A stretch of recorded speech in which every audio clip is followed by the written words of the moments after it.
You know, I'm not a fall back mentality kind of person. People would say, well, you know, you better have another career to fall back on. I'm like, I don't want to fall back on anything. If I fall, I want to fall forward. I want to see what I'm hitting. Put God first. Put God first in everything you do. Everything that you think you see in me, everything that I've accomplished, everything that you think I have, and I have a few things, everything that I have is by the grace of God. Understand that. It's a gift. 40 years ago, March 27th, 1975, it was 40 years ago, just this past March, I was flunking out of college. I had a 1.7 grade point average. I hope none of you can relate. I had a 1.7 grade point average. I was sitting in my mother's beauty shop. They still call it beauty shops now? What they call it now? Yeah, I was sitting in the beauty parlor. I was sitting in my mother's beauty parlor, and I'm looking in the mirror, and I see behind me this woman under the dryer. And every time she looked up, every time I looked up, she was looking at me, just looking me in the eye. And I didn't know who she was, and I said, you know, she said, somebody give me a pen, give me a pencil, I have a prophecy. March 27, 1975, she said, boy, you are gonna travel the world and speak to millions of people. Now mind you, I was flunked out of college. I'm thinking about joining the army. I didn't know what I was gonna do, and she's telling me I'm gonna travel the world and speak to millions of people. In fact, like a wise, I'm thinking to myself, maybe she's got something in that crystal ball about me getting back into school next fall. But maybe she was on to something, because later that summer, while working as a counselor at the YMCA camp in Connecticut, we put on a talent show for the campers. And after the show, another counselor came up to me and asked, had you ever thought about acting? You're good at that. So when I got back to Fordham that fall, I got in and I changed my major once again for the last time. And in the years that followed, just as that woman prophesied, I have traveled the world and I have spoken to millions of people through my movies. Millions who up till this day couldn't see me, who up till this day I couldn't see while I was talking to them, and they couldn't see me, they could only see the movie. They couldn't see the real me. But I see you today, and I'm encouraged by what I see. And I'm strengthened by what I see. And I love what I see. But that's not the most important thing, the success that I had. The most important thing is that what she taught me and what she told me that day has stayed with me since. I've been protected, I've been directed, I've been corrected. I've kept God in my life and it's kept me humble. I didn't always stick with him, but he always stuck with me. So stick with him in everything you do. If you think you want to do what you think I've done, then do what I've done. I found that nothing in life is worthwhile unless you take risks. Nothing. Nelson Mandela said, there is no passion to be found playing small and settling for a life that's less than the one you're capable of living. Now, I'm sure in your experiences in school and applying to college and picking your major and deciding what you want to do with life, I'm sure people have told you to make sure you have something to fall back on. Make sure you got something to fall back on, honey. But I never understood that concept, having something to fall back on. If I'm going to fall, I don't want to fall back on anything except my faith. I want to fall forward. I figure at least this way I'll see what I'm going to hit. Fall forward. Reggie Jackson struck out 2,600 times in his career, the most in the history of baseball. But you don't hear about the strikeouts. People remember the home runs. Fall forward. Thomas Edison conducted 1,000 failed experiments. Did you know that? I didn't know that. Because the 1,001st was the light bulb. fall forward. Every failed experiment is one step closer to success. Fail big.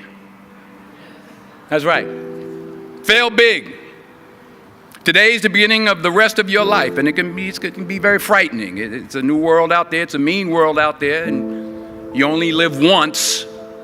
So do what you feel passionate about. Take chances professionally. Don't be afraid to fail. There's an old IQ test, was 9 dots, and you had to draw 5 lines with a pencil within these 9 dots without lifting the pencil. The only way to do it was to go outside the box. So don't be afraid to go outside the box. Don't be afraid to think outside the box. Don't be afraid to fail big.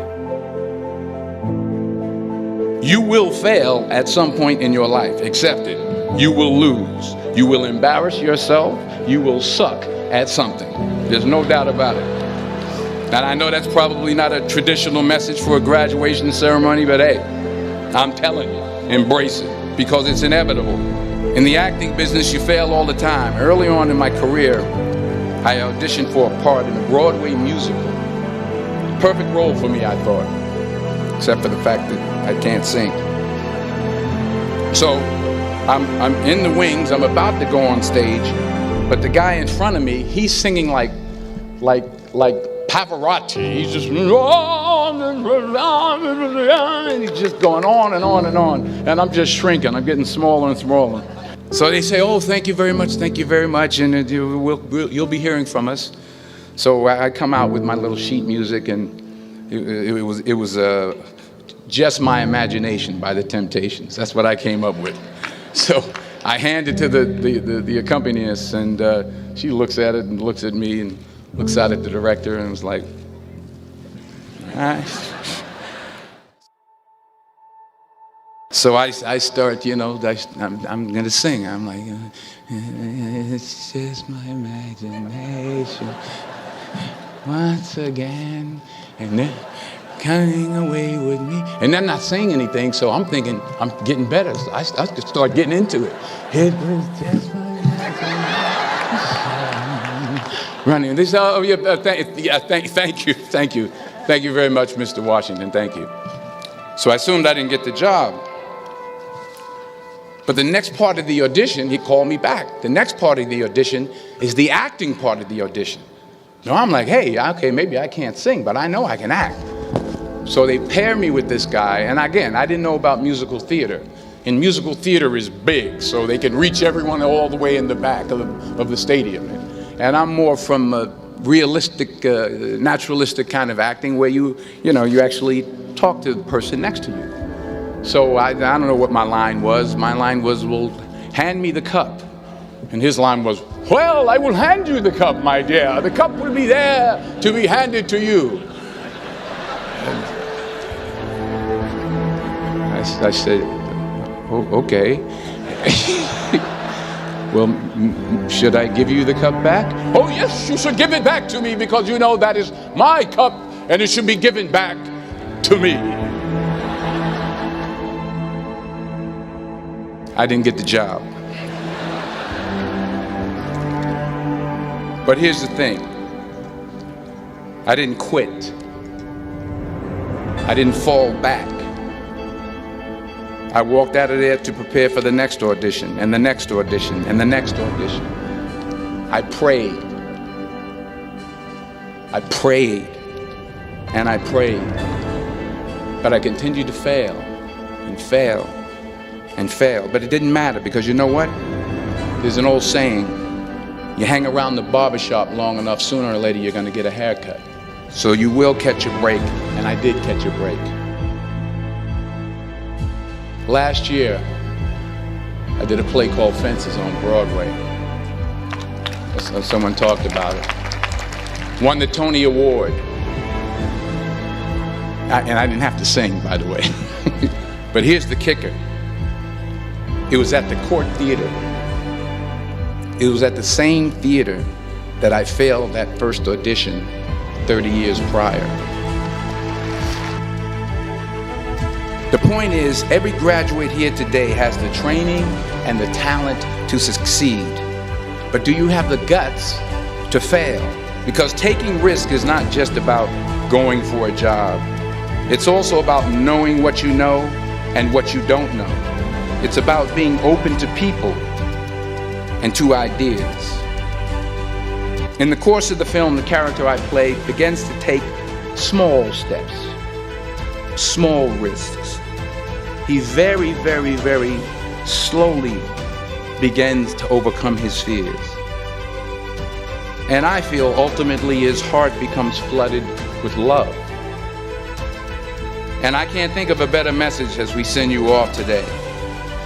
To not only take risks, but to be open to life, to accept new views, and to be open to new opinions, to be willing to speak at a commencement at one of the best universities in the country, even though you're scared stiff. While it may be frightening, it will also be rewarding, because the chances you take, the people you meet, the people you love, the faith that you have, that's what's going to define you.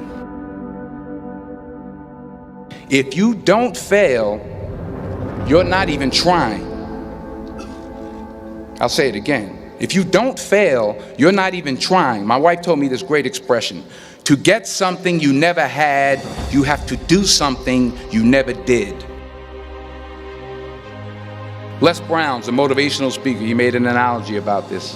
He says, imagine you're on your deathbed, and standing around your deathbed are the ghosts representing your unfulfilled potential. The ghost of the ideas you never acted on, the ghost of the talents you didn't use. And they're standing around your bed, angry, disappointed, and upset. They say, we came to you because you could have brought us to life, they say. And now we have to go to the grave together. So I ask you today, how many ghosts are going to be around your bed when your time comes? You've invested a lot in your education, and people have invested in you. And let me tell you, the world needs your talents, man, does it ever. I just got back from Africa like 2 days ago, so if I'm rambling on, it's because I'm jet lagged. I just got back from South Africa. It's a beautiful country, but there are places there with terrible poverty that need help. And Africa is just the tip of the iceberg. The Middle East needs your help. Japan needs your help. Alabama needs your help. Tennessee needs your help. Louisiana needs your help. Philadelphia needs your help. The world needs a lot, and we need it from you. We really do. We need it from you young people. I mean, I'm not speaking for the rest of us up here, but I know I'm getting a little grayer. We need it from you, the young people. So you got to get out there. You got to give it everything you got, whether it's your time, your talent, your prayers, or your treasures. Because remember this, you will never see a U-Haul behind a hearse. I'll say it again. You will never see a U-Haul behind a hearse. You can't take it with you. What are you going to do with what you have? I'm not talking about how much you have. Some of you are business majors. Some of you are theologians, nurses, sociologists. Some of you have money. Some of you have patience. Some of you have kindness. Some of you have love. Some of you have the gift of long suffering. Whatever it is, whatever your gift is, what are you going to do with what you have? Dream big. But remember, dreams without goals are just dreams, and they ultimately fuel disappointment. So have dreams, but have goals.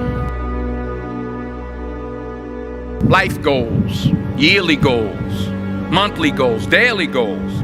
I try to give myself a goal every day. Sometimes it's just to not curse somebody out. Simple goals, but have goals. And understand that to achieve these goals, you must apply discipline and consistency. Without commitment, you'll never start. But more importantly, Without consistency, you'll never finish. In order to achieve your goals, you must apply discipline, which you have already done, and consistency every day, not just on Tuesday and miss a few days. You have to work at it every day. You have to plan every day. You've heard the saying, we don't plan to fail, we fail to plan. It's not easy. If it was easy, there'd be no Kerry Washington. If it was easy, there'd be no Taraji Henson, P. Henson. If it were easy, there'd be no Octavia Spencer. But not only that, if it were easy, there'd be no Viola Davis. If it were easy, there'd be no Michael T. Williamson, no Stephen McKinley Henderson, no Russell Hornsby. If it were easy, there'd be no Denzel Washington. Hard work works. Working really hard is what successful people do. And in this text, tweet, twerk world that you've grown up in, remember, just because you're doing a lot more doesn't mean you're getting a lot more done. Remember that. Just because you're doing a lot more doesn't mean you're getting a lot more done. Don't confuse movement with progress. My mother told me, she said, yeah, because you can run in place all the time and never get anywhere. So continue to strive, continue to have goals, continue to progress. We all have different talents. Some of you will be doctors, some lawyers, some scientists, some educators, some nurses, some teachers. Yeah, okay. Some preachers. The most selfish thing you can do in this world is help someone else. Why is it selfish? Because the gratification, the goodness that comes to you, the good feeling that I get from helping others, nothing's better than that. Well, one or two things, but nothing's better than that. Not jewelry, not big house I have, not the cars, but it's the joy. That's where the joy is, in helping others. That's where the success is, in helping others. The most important person in my life, 40 years of sacrifice, 40 years of forgiveness. She taught me about faith, spirituality, love, real love, unwavering love, in spite of myself. I would not be alive without Pauletta Washington. I wouldn't be alive.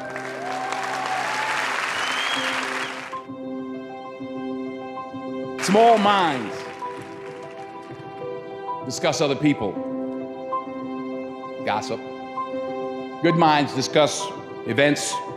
Great minds discuss ideas. In this Twitter tweet, mean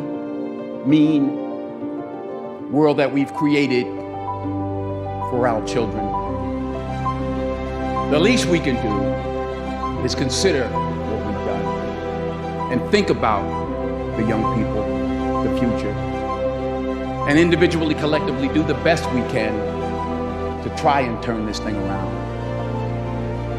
I blame no one. I look in the mirror. On the other side of it, what an opportunity we have, because tomorrow's the first day of the rest of our lives. So what an opportunity we have. As I said, I'm a positive person. I think that you have to take what you're given and do something with it. You know, the easiest thing to do is complain about it and give in to that. But I try to turn that into something positive, and so far it's worked for me. What do you think the biggest difference between doing a play and doing, I mean, it's a cliched question, but I'd be interested to know your answer. I think a part of what Viola just said is that you get to dig deeper and you get another day. Right. And you get the energy. Mm-hmm. You do a movie and it's 200 people that are used to it and they don't care, and everybody's doing their job, and it comes in a theater somewhere, and you're picking your nose at home somewhere, clipping your nails. There's no energy. Right. When I was on Broadway 5 years ago with Julius Caesar, I made a decision to sign autographs every night. I don't know what I did. Oh, yeah, it ain't happening this time. No. Only as I rub my knees, only because my knees are bad. It's hard for me to stand. But. And why did you decide to do that? Well, you know, I wanted to say thank you. It was my way of saying thank you. And the first night, it was like 5,000 people out there. I said, okay, wait a minute. Everybody who has playbills from our show. So, yeah, because it was like people were just wandering up the block. I was like, wait a minute. I forgot I'm on, 42nd Street, Times Square. I was like, wait a minute. But honestly, you were signing for weeks. The energy, and I was out there an hour and a half every night, every show. But the energy you got back, the stories, the 5 little old ladies who just drove in from Detroit. And I'm like, well, what y'all doing tonight? They said, we're getting back in the car, baby. We got to go back tonight. And, a little 84-year-old lady was like, baby, if I was 3 years younger. Oh, true story. True story. Then we had, and I say this also, because I hope it happens with this play. We had some high schools come. We had one school from somewhere, I forgot where, and they were doing Julius Caesar. And some young kid was like, well, my Brutus is a bit different. He's more the classic stoic. But it was great to engage and exchange with these young people. There was an energy. I got more from it than I gave to the people that I signed for. That's, you don't get that. The odd thing about success in film is the budgets get bigger, you make more money, but they become more formulaic. So you don't get the opportunity. So God willing, if I stay around long enough, this is what I'm going to be doing. You're always affected by opinion, but the more opinions there are of you, of me, the less I look at them, because I just can't live my life based upon what other people think about me. So I can't concern myself too much with what other people think. It's just not healthy. I don't think I could continue to do what I do if I was constantly worrying about what somebody thought about it. I pray that you put your slippers way under the bed tonight, so that when you wake up in the morning, you have to get on your knees to reach them. And while you're down there, say thank you for grace. Thank you for mercy. Thank you for understanding. Thank you for wisdom. Thank you for parents. Thank you for love. Thank you for kindness. Thank you for humility. Thank you for peace. Thank you for prosperity. Say thank you in advance for what's already yours. It's how I live my life. That's why I am, one of the reasons why I am today. Say thank you in advance for what is already yours. True desire in the heart for anything good is God's proof to you, sent beforehand to indicate that it's yours already. I'll say it again. True desire in the heart, that itch that you have, whatever it is you want to do, that thing that you want to do to help others and to grow and to make money, that desire, that itch, that's God's proof to you, sent beforehand already to indicate that it's yours. And anything you want good, you can have. So claim it. Work hard to get it. When you get it, reach back, pull someone else up. Each one, teach one. Don't just aspire to make a living. Aspire to make a difference. So, keep working, keep striving, never give up, fall down 7 times, get up 8. Ease is a greater threat to progress than hardship. Ease is a greater threat to progress than hardship. So keep moving, keep growing, keep learning. See you at work.